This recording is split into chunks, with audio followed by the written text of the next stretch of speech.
हदीस का भी यही मतलब है कि जब माँ, हमें बहुत भूख लगी है, हमें कुछ खाने को दे दो। हाथी ने हिरनी के बच्चे से कहा, शुक्र अदा किया। एक बार की बात है, एक जंगल में एक हिरनी अपने दो छोटे बच्चों के साथ रहती थी। तीनों बहुत खुश और शांत जीवन जी रहे थे। एक दिन अचानक काले और घने बादल आ गए और उन्होंने पूरा आसमान ढक लिया। तेज तूफान और कड़ाके की ठंड शुरू हो गई और फिर जोरों से बारिश होने लगी।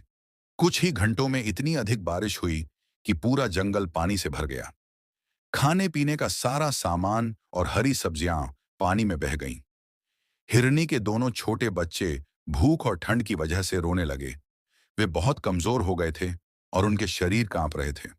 बच्चे अपनी माँ से कहने लगे, माँ, हमें बहुत भूख लगी है, हमें कुछ खाने को दे दो, हम बर्दाश्त नहीं कर पा रहे। यह सुनकर माँ हिरनी परेशान हो गई, क्योंकि घर में खाने के लिए कुछ भी नहीं था। अपने नन्हे बच्चों की तकलीफ देखकर उसका दिल बहुत दुखी हो गया, लेकिन खाने का कोई इंतजाम नहीं था। आखिरकार हिरनी ने फैसला किया कि वह पश्चिम की ओर जाएगी और खाने की तलाश करेगी। चाहे कुछ भी हो जाए, वह अपने बच्चों के लिए खाना जरूर लाएगी।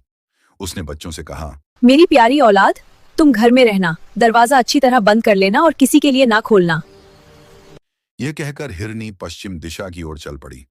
पानी इतना ज्यादा था कि चलना भी बहुत मुश्किल हो गया था।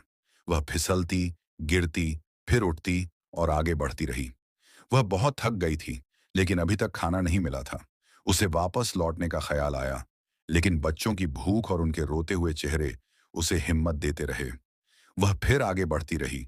आखिरकार उसे एक जगह फल दिखाई दिए। वह बहुत खुश हुई कि अब उसके बच्चों की जान बच जाएगी। वह फल लेकर खुशी खुशी घर की ओर लौटने लगी। इधर दूसरी ओर एक चालाक लोमड़ी हिरनी के घर के आसपास घूम रही थी। हिरनी के बच्चे ठंड और भूख की वजह से बहुत कमजोर हो चुके थे। वे मां के इंतजार में रो रहे थे। चालाक लोमड़ी ने मीठी और धीमी आवाज में कहा, मेरे बच्चों, बाहर आओ, मैं तुम्हारे लिए खाना लेकर आई हूं। खाने का नाम सुनते ही बच्चे बहुत खुश हो गए और जल्दी से बाहर आ गए। जैसे ही बच्चे बाहर आए, लोमड़ी ने एक बच्चे को पकड़ लिया। दूसरा बच्चा डर के मारे जंगल की ओर भाग गया। वह बच्चा रोता हुआ जंगल में हाथी के पास पहुंच गया। हाथी आराम कर रहा था। जब उसने बच्चे को इतना परेशान देखा, तो उसने पूछा कि वह क्यों रो रहा है। बच्चे ने सारी कहानी हाथी को सुना दी। यह सुनकर हाथी बहुत दुखी और गुस्से में आ गया। उसने कहा, मेरे साथ चलो, मुझे अपने घर का रास्ता दिखाओ। वे दोनों हिरनी के घर की ओर चल पड़े। वहां देखा कि लोमड़ी एक बच्चे को पकड़े खड़ी है और दूसरे का इंतजार कर रही है। हाथी ने जैसे ही लोमड़ी को देखा, वह बहुत गुस्से में आ गया। उसने जोर से चिंगाड़ मारी, जिससे पूरा जंगल गूंज उठा और फिर एक ही वार में लोमड़ी को भगा दिया। उसी समय हिरनी भी घर पहुंच गई।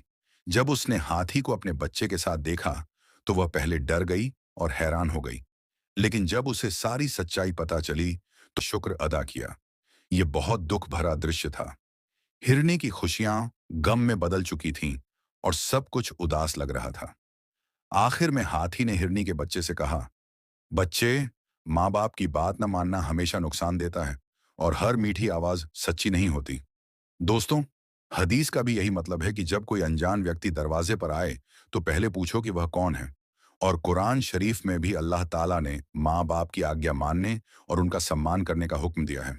दोस्तों, अगर आपको यह कहानी पसंद आई हो, तो वीडियो को लाइक करें और ऐसी और कहानियों के लिए हमारे चैनल को सब्सक्राइब करें।